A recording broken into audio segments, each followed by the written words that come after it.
Surat terbuka untuk seluruh jajaran pemerintah, lembaga kemanusiaan, dan orang-orang yang mampu membantu. Ini suara kecil dari keluarga korban bencana banjir, bencana longsor, bencana kelaparan di wilayah pedalaman dan pelosok di pemukiman Jamat, Kecamatan Linge, Kabupaten Aceh Tengah. Sudah 8 hari masyarakat terlantar di hutan, kelaparan, kehausan, kedinginan. Rumah hanya tinggal lantai. Banyak masyarakat yang mulai sakit dan tak mampu berdiri. Akses ke kota membutuhkan perjalanan 2 hari 2 malam berjalan kaki. Yang sehat saja belum tentu sanggup, apalagi yang sudah terpaku lemah. Satu-satunya cara bantuan masuk ke sana melalui udara, helikopter, ataupun pesawat berkemampuan airdrop. Ingat, Indonesia punya itu semua. Tolong jangan memberikan alasan yang tidak masuk akal. Kami saja orang tolol bisa membayangkan, memikirkan gimana caranya bantuan bisa masuk. Masa kalian orang pintar yang duduk di pemerintahan memberikan alasan, akses susah, akses sulit. Kami hanya minta satu, tolong gerakan bantuan sekarang sebelum suara kecil ini menjadi kabar kematian berikutnya. Pak Presiden, Bapak di situ Pak. Kami di sini Pak. Ini kondisi Aceh sekarang Pak. Kalau memang ini masih layak jadi perkampungan Pak, tolong dibantu Pak. Kami sangat membutuhkan Pak. Kami di sini kelaparan, konsumsi minim. Untuk menuju kemari itu kita membutuhkan waktu, membutuhkan jalan, akses itu sangat dibutuhkan Pak. Di sini sekarang ini lumpur semua nih Pak. Rumah warga hancur Pak. Kalau memang ini menurut Bapak tidak bisa dijadikan lagi perkampungan, ubah aja Pak, masukkan ke HGU Pak. Jadikan lahan sawit semua Pak. Biar rata aja masyarakat ini semua Pak. Pindah kami ke ibu kota. Banjir, sepinggang, bencana nasional. Aceh, dulu lanta, tidak seberapa, belum patut dijadikan status bencana nasional. Jadi mohon Pak, kalau memang kami ini masih dianggap sebagai rakyat, bukan binatang, mohon dibantu Pak. Ya kita nggak bertele-tele ya, to the point aja. Kita minta itu yang meninggal itu dan yang hilang itu dibayar 1 miliar sama negara. Harus kita gugat ini. Karena ini Sumatera ini penghasil sawit, tambang terbesar di dunia. Aku cuma mau bilang kepada Bapak Presiden Prabowo, makanya kalau pilih anak buah, emang sesuai dengan kompetensinya, kemampuannya, dites dulu psikologisnya, punya hati nurani nggak, punya otak nggak. Gara-gara 1 tumbler hilang, ada 1 pegawai dipecat. Ini udah 800 nyawa hilang, gak ada yang dipecat. Muak kali aku nengok kalian. Asih pencitraan aja. Memang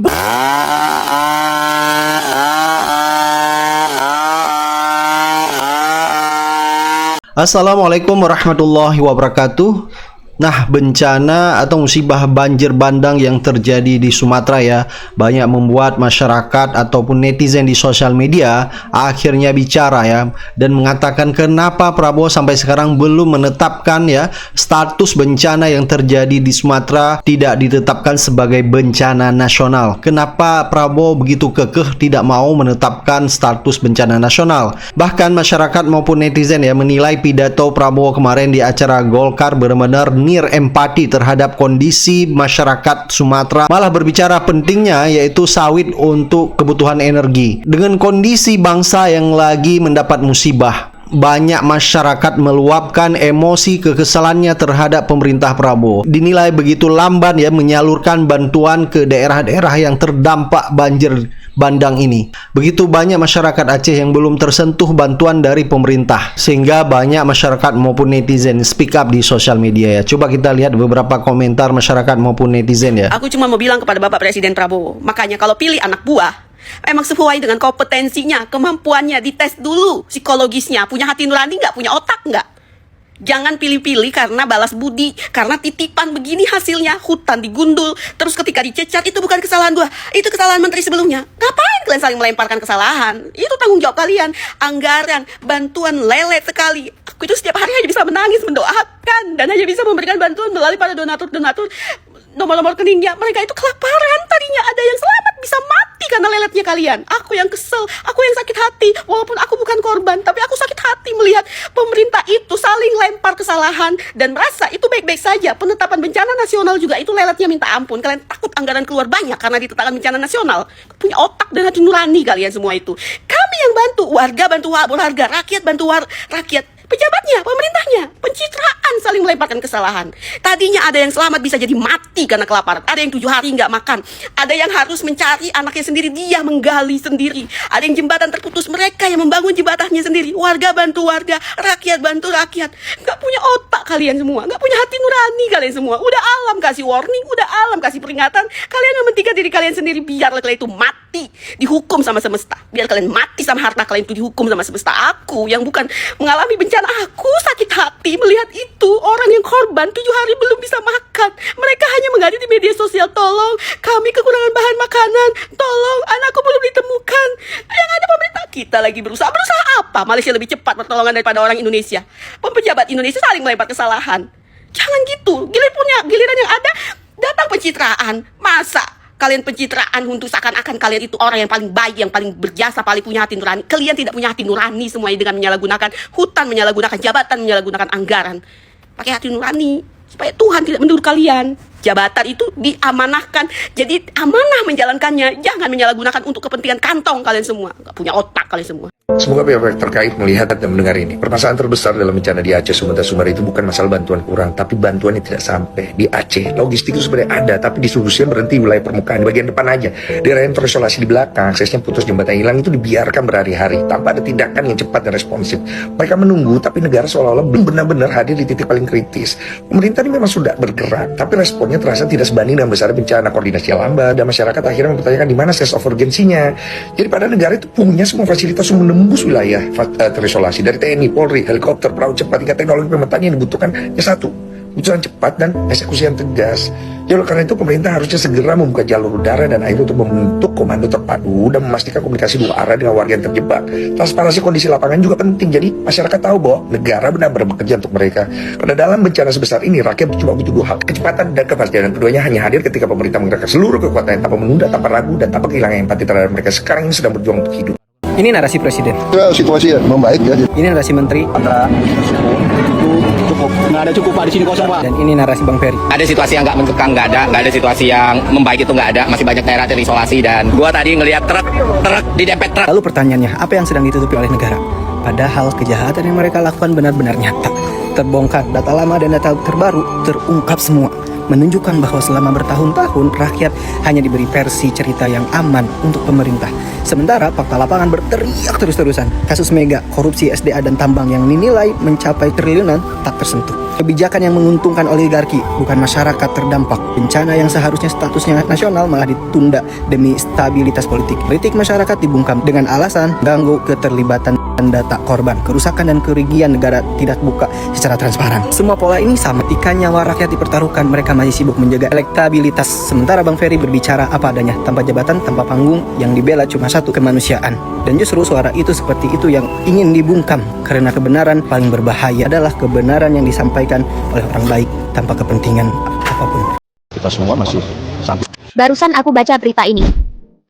Dan sampai sekarang aku benar-benar gak habis pikir. Katanya pemerintah Indonesia menolak bantuan dari negara asing. Alasannya karena Indonesia masih sanggup mengatasi bencana ini sendiri. Sanggup dari mana sih Pak? Sanggup kami mati kelaparan kayak gini Pak? Coba bayangin Pak, kami di sini adalah rakyat kecil. Untuk minum aja susah Pak, apalagi untuk makan Pak. Bayangin, di Aceh Tamiang itu semua warga dan masyarakat yang terkena korban banjir Pak. Minumnya itu air banjir Pak ya. Iya benar, air banjir, Bapak nggak salah dengar. Air yang sudah bercampur lumpur, kotoran, bangkai, bahkan kayu-kayu dari gunung itu semua diminum Pak. Bukan karena kami mau, tapi memang karena nggak ada pilihan lain Pak. Dan di tengah kondisi yang seperti ini, negara-negara asing sudah siap untuk membantu. Mereka sudah siap untuk kirim logistik, Pak. Namun terkendala karena pemerintah kita menolak semua bantuan yang mereka berikan. Hanya sih bisa menangani bencana ini sendiri. Padahal yang terlihat sekarang di lapangan ini, yang benar-benar sanggup itu bukan pemerintah pusat, tapi warga bantu warga. Kami yang saling angkut logistik, kami yang saling dorong perahu, dan kami yang bagi makanan meski sama-sama lapar. Iya, pemerintah juga membantu, sangat membantu, Pak. Tapi logistik yang dikirimkan itu tidak merata. Banyak wilayah yang sampai sekarang itu belum mendapatkan apa-apa. Jadi, gimana kami mau percaya kalau negara bilang bisa tangani ini semua sendiri, Pak? Pertanyaannya, kenapa sih Pak sampai sekarang Bapak masih belum menetapkan bencana ini sebagai status bencana nasional, Pak? Apa sih Pak yang Bapak takutkan? Padahal kenyataannya kami di sini benar-benar sangat membutuhkan bantuan, Pak. Kami hanya manusia, Pak, yang sedang merasakan kelaparan, kedinginan, kehilangan rumah, dan kehilangan semua harapan. Media-media luar saja, Pak, sudah banyak yang speak up. Dunia luar sudah tahu bagaimana kondisi penderitaan kami sekarang. Tapi kenapa, Pak? Di saat bantuan memang sudah datang di depan pintu, Bapak berani untuk menutup pintu tersebut dengan rapat-rapat. Di Aceh Tamiang, Pak, sekarang suasananya itu tidak bisa lagi dikatakan sebagai darurat, Pak. Namun sudah mencekam dan mengerikan, Pak. Mayat di sana sudah banyak yang bertebaran, Pak. Bahkan setiap malam kita mendengar suara orang meminta tolong, namun tidak ada satupun yang tertolong, Pak. Dan akhirnya banyak yang kita temukan pada saat itu tidak bernyawa, Pak. Pak, kami ini adalah rakyat Bapak. Kami butuh pertolongan, Pak. Butuh pertolongan secepatnya dan menyeluruh, Pak. Kami sangat membutuhkan banyak bantuan yang masuk dari berbagai arah, Pak. Tapi bantuan itu tentu tidak akan bisa masuk, Pak, kalau status daruratnya itu tidak bisa diperjelas, Pak. Pak, syukur-syukur kami masih hidup hari ini, Pak. Kalau misalnya Bapak terus menunda, mungkin besok yang tersisa itu bukan lagi harapan, Pak, melainkan daftar nama-nama orang yang tidak bisa diselamatkan.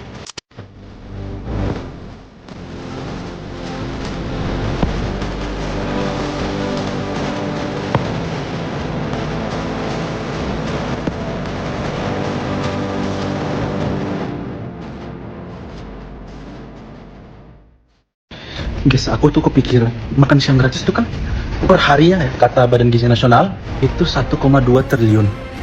Boleh nggak 3 hari aja anak Indonesia nggak makan siang gratis? Ini aku izin ya ke orang tua dan juga ke anak-anak Indonesia yang menerima makan siang gratis. Boleh nggak 3 hari aja? Lumayan loh, 3,6 triliun. Jadi itu bisa buka akses jalan, bisa bangun rumah ibadah, tempat pendidikan, juga bisa bangun rumah sementara untuk teman-teman kita yang membutuhkan. Lalu bisa juga itu untuk ngasih makan sementara mereka sampai mereka bisa benar-benar mencari kembali yang memperbaiki ekonominya. Terus bisa banyak hal ya. Gimana menurut teman-teman? Boleh nggak? Coba komen di kolom komentar kalau memang boleh. Kita usulkan ke pemerintah. Gimana menurut kalian? Ide aja nih. Gua nggak paham kenapa presiden bisa seminim empati kayak gini. 883 jiwa meninggal, 520 orang hilang, 4.200 jiwa luka-luka, dan 835.000 mengungsi. Dan masih bilang bersyukur kita dikaruniai kelapa sawit di tengah bencana yang melanda Sumatera dan Aceh. Di tengah banyaknya manusia yang kelaparan, kedinginan, kehilangan harta benda dan juga keluarga tercinta. Dan masih bisa membahas kelapa sawit yang menjadi salah satu faktor utama kenapa bencana besar ini bisa terjadi. Come on Pak Presiden, at least kasihlah rasa empati sedikit. Kalau nggak mau jadiin bencana Sumatera Aceh bencana nasional. Tapi kita diberi karunia oleh Yang Maha Kuasa. Kita punya kelapa sawit. Ya Allah, ya Rahman, ya Rahim. Pak Presiden yang kami muliakan, Pak, sudah-sudahlah Pak itu ngomongin kelapa sawit. Ini makin parah loh Pak, nasib saudara-saudara kita di Sumatera. Iya, kami tahu iya, Bapak punya perusahaan dan lahan ratusan ribu hektar di Sumatera yang digunakan untuk perkebunan kelapa sawit, pemanfaatan pohon di hutan-hutan yang ditebang tanpa pikir panjang. Tapi sampai hatikah Bapak membiarkan ini terus terjadi? Nggak kasihankah sama saudara-saudara kita di Sumatera, Pak? Ini dampaknya panjang sekali loh. Astagfirullahaladzim. Tolong save dan sebarkan pesan ini agar orang-orang ini sadar. Barakallahu fikum. Lihat ini, si omon-omon. Sudah begini bencana terjadi di Aceh dan di Sumatera dan tidak sedikit mengorbankan nyawa manusia. Si omon-omon ini masih berbicara tentang bisnisnya dan kroni-kroninya. Kelapa sawit rata-rata dimiliki oleh pejabat-pejabat negara dan kroni-kroninya. Mereka yang mengambil untung, sementara rakyat cuma menerima imbas bencana akibat ulah pejabat-pejabat negara dan kroni-kroninya yang punya kuasa. Ya, nggak ada yang berani menyampaikan. Saya menyampaikan langsung. Ya, Pak Prabowo, ya, sebagai warga, sebagai senator Republik Indonesia, saya mohon, saya minta segera tetapkan status bencana Sumatera ini bencana nasional. Pak Irman, termasuk Anda senator daerah pemilihan Sumatera Barat, meskipun ini adalah bagian dari kesemuanya, tidak melulu tentang Sumatera Barat, tapi saya rasa Anda adalah representasi dari daerah yang terdampak luar biasa dari bencana di Sumatera. Ya. Anda sempat mengatakan ini harus menjadi bencana nasional. Ya. Apakah Anda tetap pada pendirian itu? Ya, begini, apa yang kita rasakan, kita alami bersama juga di daerah provinsi lain, itu ini luar biasa apa kejadian ini. Seperti apa yang disampaikan oleh Mualim Gubernur Aceh, katakan, sampai dia menangis mengatakan, ini sudah seperti tsunami kedua. Nah, itu saja skopnya kalau hanya provinsi dalam konteks wilayah. Ini 3 provinsi. Jadi kalau biasanya lintas kabupaten, itu tanggung jawabnya ada di gubernur. Tapi ini kalau udah lintas provinsi, tentu harus dibawa ke... Kalau saya meminjam istilah dari Pak Puji, tapi kan pelayanan pemerintahan daerah nggak lumpuh. Tuh, lumpuh itu kan tidak bisa dilihat secara fisik. Tapi lumpuh dalam arti total, memang seperti yang kita lihat tadi ya, hampir semua kepala daerah baik kabupaten, kota, bahkan gubernur pun udah menyatakan mereka nggak sanggup lagi. Nggak bisa kita serta-merta membandingkan soal status bencana itu antara tsunami, COVID, dan ini kan berbeda-beda. Ya. Ini kondisi daerah sekarang berbeda dengan dulu. Ini daerah sekarang, katakan dalam soal anggaran, itu sangat terbatas. Baru dipotong anggarannya. Bahkan Sumatera Barat saja untuk bayar gaji pegawai aja nggak ada. Udahlah kata Gubernur Maildi, Pak Pupaya tolong bayar. Ya. Nah, apalagi dalam keadaan besar begini. Kas daerah untuk di Sumbar contoh, saya tanya sama Pak Sekdanya 2 hari yang lalu, berapa tinggal lagi? Hanya 5 miliar. Ya, mereka bisa bikin apa gitu? Iya, nggak bisa bikin apa-apa. Kalaupun juga bisa, coba lihat jalan yang sangat strategis dari Padang ke Bukit Tinggi Lembah Anai. Dulu 2024 kan kena longsor juga. Nah sekarang longsor lagi. Karena penyelesaian kita itu kan ad hoc saja, tidak komprehensif. Ya, sebatas hanya... Jadi dengan status bencana nasional, itu Pak Irman merasa atau mereka yang terdampak bencana ekologis di Sumatera itu merasa bisa dapat penanganan secara komprehensif? Itu yang kita harapkan. Jadi kita tuh jangan melihat hanya yang dalam kondisi yang darurat ini, nanti rehabilitasinya bagaimana? Rekonstruksi bagaimana? Sangat-sangat penting. Kalau kita masih menganggap kita NKRI. Kalau nggak, kami di Sumatera ini merasa ketika sumber daya alam kami milik nasional, ketika bencana daerah. Ini kuat sekali. Ketika izin usaha Pusat. Ya lihat apa yang terjadi tadi pagi. Wakil rakyat Bu Titi dengan Menteri Kehutanan. Merasa otoritasnya kehutanan, ada aja lu lalang itu orang jual kayu dan sebagainya. Nggak bisa apa-apa juga daerah. Jadi jangan dikatakan rezim otonomi ini. Rezim otonomi itu nggak ada lagi sekarang.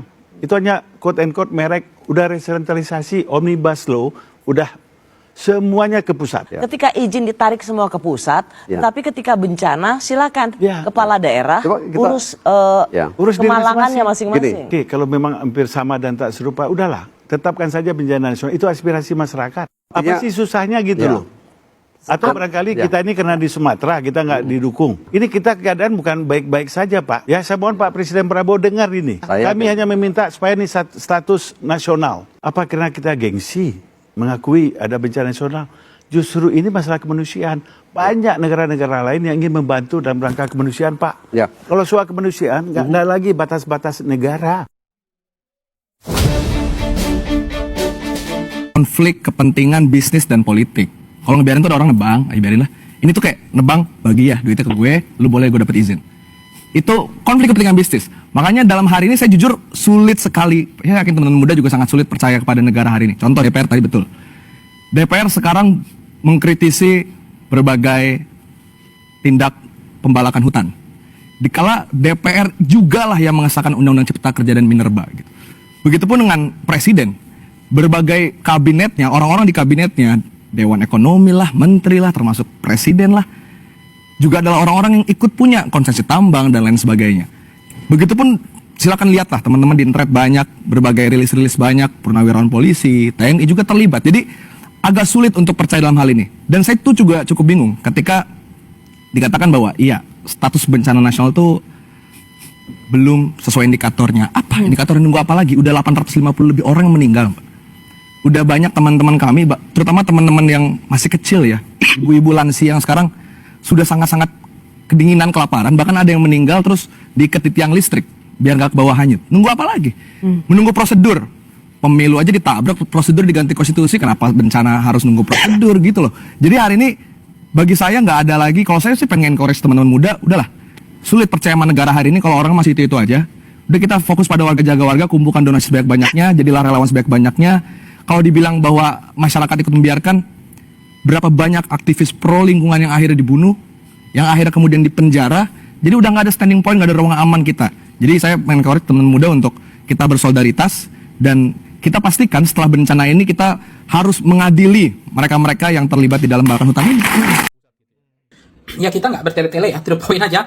Kita minta itu yang meninggal itu dan yang hilang itu dibayar 1 miliar sama negara. Harus kita gugat ini. Karena ini Sumatera ini penghasil sawit, tambang terbesar di dunia. Jadi jangan main-main soal begini. Saya nggak ngancam ya, tapi hati-hati bermain api dengan rakyat ya. Kalau hanya 15 juta itu yang meninggal, itu menurut saya lebih mahal HP kita dibanding nyawa manusia ini. Ini bangsa Indonesia, bukan bangsa Londo Ireng, bukan Konoha, ini bangsa rakyat Indonesia. Masa 15 juta? Ini bangsat ini, kurang ajar ini. Nggak fair begini caranya ya. Kita bernegara. Kemudian kalau mereka bangun rumah mereka, memang nggak ada bunga-bunga bang itu bangun rumah mereka. Nggak ada cerita. Karena rumahnya mereka udah hancur ya. Jadi yang merusak lingkungan itu siapa? Ya, bukan rakyat. Yang merusak lingkungan itu pejabat yang bermain itu ya. Oligarki dan korporasi. Mereka ini kan ternak-ternak oligarki semua. Jadi kalau bicara penegakan hukum, ya sudahlah, tutup aja dulu, nggak usah lah. Yang namanya hakim, polisi, jaksa, ya, semuanya itu apa namanya penguasa-penguasa pejabat itu kan ternak mereka, ya. Mereka itu oligarki itu pegawai mereka. Mereka bisa atur semua. Jadi nggak ada itu kami akan tindak penegakan hukum bullshit itu tai kucing, bohong itu nggak ada itu. Yang penting-penting aja nih ganti 1 miliar yang meninggal ini, bayar, ya. Terus rumahnya dibangunin, nggak bisa. Ya, izin pusat, daerah diusung ngurus ya. Kerusakan daerah yang urus, yang merusak pusat, izinnya sama pusat. Ini apa-apaan begini negara ini? Ini kita ini NKRI Indonesia, nggak boleh begini cara bernegara ini, kacau ini. Yang merusak alam itu manusia, yang rakus tadi, pejabat yang haus uang tadi itu, yang jual-jual izin-izin itu, legasi itu. Tangan kalian itu berdarah ya. atas kematian nyawa rakyat Indonesia. Mereka nggak dapat apa-apa. Jadi nggak bisa macam-macam ini ya. Ini saya minta gaji semua pejabat itu dipotong semua. Nggak ada cerita. Potong semua gaji mereka itu. Anggota DPR, menteri-menteri, bajingan kalau mereka nggak potong gaji mereka itu. Bangsat mereka itu. Jadi ini nggak bisa main-main. Ini lingkungan, ini kerusakan. Ini bukan bencana alam, bencana manusia. Bencana pejabat. Bencana tambang. Bencana kayu. Ya. Ini nggak bisa main-main. Kalian akan buat perhitungan dengan rakyat kalau begini caranya bernegara. Ya. Hati-hati bermain api dengan rakyat seperti ini. Jadi, ini saya mengatakan yang rusak mereka, ya, suruh rakyat, suruh daerah yang nanggung, ya, pusat semua ini. Ya.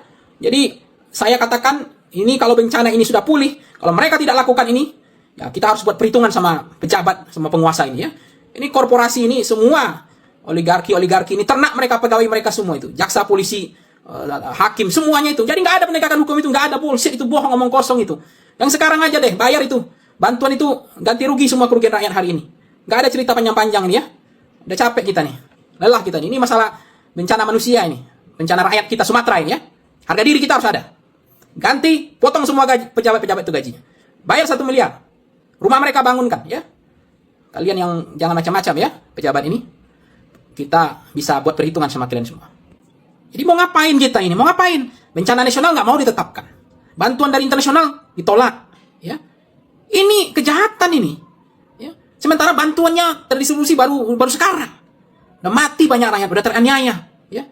Tapi begitu, ketahui kami masih punya kemampuan, tidak perlu bantuan luar negeri. Terlalu percaya diri kalian ini. Bermain api dengan rakyat, hati-hati. Ya kalau memang nggak sanggup, bilang nggak sanggup, angkat bendera putih. Tapi kalau begini caranya, udah dianiaya ini rakyat sebenarnya. Jahat ini penguasa pejabat begini. Rakyat lagi-lagi yang dirugikan, rakyat yang selalu kalah oleh kalian yang dikendalikan oleh oligarki itu, yang mengatur semua. Aparat penegak hukum itu mereka ternak oligarki semua itu. Percaya sama saya. Nah, narasumber yang hadir di situ cerita bahwa Prabowo mendapatkan laporan dari Kepala BNPB bahwa bencananya itu tidak terlalu besar dan hanya mencekam saja di media sosial. Dan omongan Kepala BNPB itu kan ada tuh di hari Jumat ya, dia berbicara di publik dan belakangan setelah dikecam oleh berbagai kalangan ya, termasuk di hari ini ada sidang di MK kan yang mempertanyakan gimana sih Kepala BNPB ini bisa lolos seleksi menjadi Kepala BNPB. Dia meminta maaf pada publik begitu. Dan memang ya Kang, di hari-hari itu pemerintah terlihat sekali gelagapan. Dari Kamis sampai Sabtu itu, akhir pekan itu ya. Akhir pekan itu belum ada menteri yang turun ya ke lapangan. Menteri yang pertama kali turun adalah Menteri Pertahanan Safri Samsudin. Dan dia turun bersama Titik Soeharto dan anak Prabowo, Mas Didit ya ke sana. Dan banyak narasumber yang cerita Prabowo baru mendapatkan informasi seutuhnya bahwa kondisi bencana alam atau banjir dan longsor di 3 provinsi itu sangat parah setelah mendapatkan laporan dari Safri Samsudin, Menteri Pertahanan. Dan di hari Minggu malam itu para pejabat istana maupun para menteri-menteri itu belagapan. Tergopoh-gopoh ya. Bahkan ada yang cerita bahwa ada yang ngeborong sesuatu lah dari Jakarta dibawa ke sana, ke Sumatera Barat begitu. Dan jam 10 malam para menteri itu baru diinfokin tuh bahwa Prabowo mau datang ke Sumbar, Sumatera Utara dan Aceh. Ada seorang yang cerita bahwa bahkan menteri-menteri itu kelabakan gimana nih untuk nyari penerbangan ke daerah bencana, karena kan sampai sekarang juga banyak akses masih terputus ya Kang. Dan ya penerbangan juga belum pulih seutuhnya begitu. Dan terlihat sekali ya bahwa tergagap-gagap setelah Prabowo hadir ke 3 daerah bencana itu, barulah menteri-menteri mulai datang satu persatu lah ya, bantuan mulai datang dan seterusnya. Sudah, tapi belum. Coba tragis nggak hidup di negara kita ini ya? Ada pelaku perambah hutan nih, orang per orang. Mungkin nenek moyangnya udah ratusan tahun tinggal di sana. Dia hanya untuk mencari makan, dia tebang 1-2 pohon, itu ditangkap-tangkapin.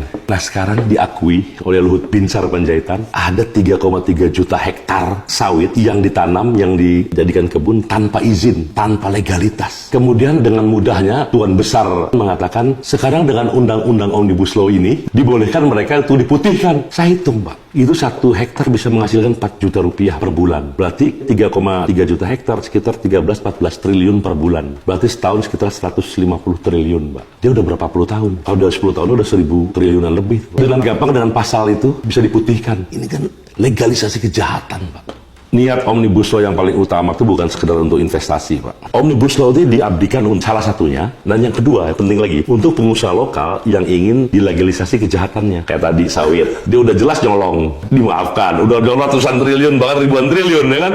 Kemudian yang terpenting lagi apa? Bisa bayar hutang secara cash kepada para oligarki yang barangkali pada waktu itu menyumbang secara uang untuk kekuasaan dan menservis perusahaan-perusahaan investor dari China yang lingkungan boleh seenaknya, ini seenaknya. Bahkan kalau Bapak lihat lagi di Cina itu dipilih, kalau kamu mau menyesuaikan dengan peraturan lingkungan di Cina, maka kamu harus mengganti teknologi kamu ke perusahaan-perusahaan ini di sana nih, dia di Cina nya. Kalau kamu tidak bisa, kamu silakan pergi ke luar negeri dengan teknologi yang kamu punya yang masih primitif itu, silakan cariin tempat untuk.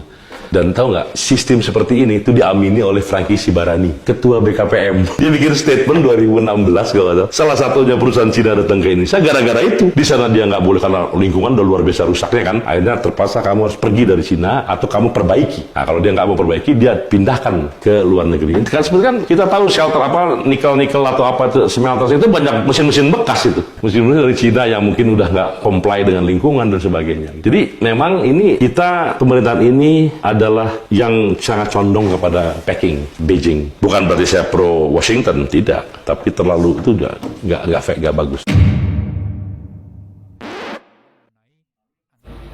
Saat Presiden Prabowo menolak bantuan asing, sesungguhnya pemerintah mengakui bahwa mereka juga belum bisa menangani bencana Sumatera secara maksimal. Ini menjadi pertanyaan buat kita semua.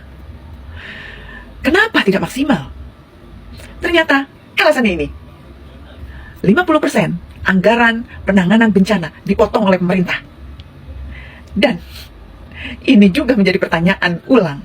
Kenapa Indonesia yang ada di Ring of Fire ini, anggaran alat mitigasi bencananya dipotong? Demi apa? Demi menaikkan anggaran alutsista. Dan diketahui bahwa anggaran alutsista naik lebih dari 60% saat anggaran alat mitigasi bencana dipotong 50%. What's wrong? What's wrong? Kok berani-beraninya seperti itu? Pertanyaan lanjutan. Ini apa yang salah? Ternyata yang salah adalah prioritas pembangunan. Sudah sesat dan salah arah. Mau dibawa kemana negara ini dengan prioritas pembangunan yang salah? Teman-teman, kita ini masyarakat modern. Dan sesungguhnya ancaman kita itu bukan hanya perang, tapi multi ancaman. Perang, bencana, macam-macam. Dan pemerintah hanya memperhitungkan kebencanaan atas hasil perang. Ini adalah refleksi dari perang kemarin, Rusia dan Ukraina. Tapi dia lupa bahwa Indonesia sangat membutuhkan penanganan bencana yang maksimal. Lupa atau ada yang ditutup-tutupi, kita tidak pernah tahu. Dan sesungguhnya bencana, entah itu bencana ekologis atau bencana alam, itu adalah hasil keputusan politik ekonomi pemerintah. Kita lihat bagaimana Jepang memitigasi bencana supaya pada saat adanya tsunami, banjir bandang, mereka sudah siap. Itu adalah keputusan politik. Bagaimana dengan keputusan politik Indonesia? Banjir Sumatera itu bukan semata hanya karena hujan jatuh, bukan hanya bencana hidrometeorologi, bukan, tapi karena hutan yang diratakan untuk sawit dan tambang, tata ruang yang dikorbankan demi investasi, sungai yang dipaksa menanggung limbah industri, dan negara yang rajin beli alutsista ketimbang membangun tanggul sebagai alat untuk melindungi masyarakat dari bencana yang lebih besar akibat air. Ya Allah, benar-benar Indonesia menyedihkan. Jadi negara itu lebih siap perang daripada menyelamatkan nyawa rakyatnya. Pemotongan anggaran mitigasi bencana saat krisis iklim ini justru melahirkan tanda tanya. Sebenarnya siapa musuh negara? Aktivis lingkungan. Aktivis lingkungan itu mereka pengen masyarakat itu tidak direnggut ruang hidupnya, tapi pemerintah sangat represif. Siapa sebenarnya musuh negara? Rakyatnya atau asing yang akan menyerang Indonesia? Jawab deh.